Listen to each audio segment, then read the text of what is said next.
Hello friends, now this isn't the lawn that I'm going to show you. This is the other patch of lawn that's been installed for the dogs to pee on gracefully so they don't damage the new lawn, the lawn that's been grown over winter under sheet.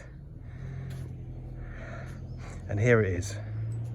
That is the first cut of a lawn grown under sheet over winter over the last 6 weeks, double cut at 50 mil.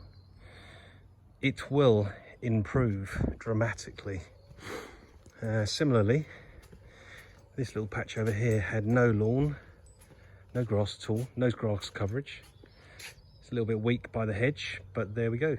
That is a new lawn grown over winter under sheet using, if you want to know what the grass type is, it's Germinal A3.